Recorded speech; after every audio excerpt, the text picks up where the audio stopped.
Hi everyone! Today I'm going to show you how to edit your video's aspect ratio in CapCut, perfect for TikTok, YouTube, Instagram, and more.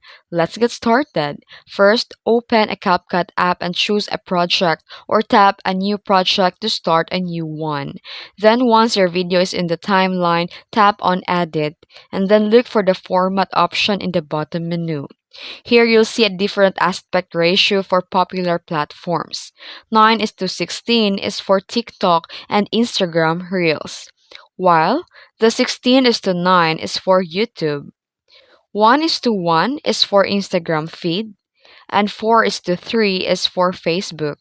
And there are other different aspect ratios for more other popular platforms.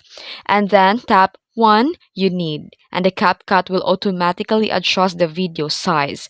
You can also pinch and drag the video to reposition or zoom it within the frame. And that's it. You know how to change the aspect ratio in CapCut for any platform. If this video helped you, make sure to like and subscribe and tap the bell icon so you won't miss any editing tips. Thanks for watching.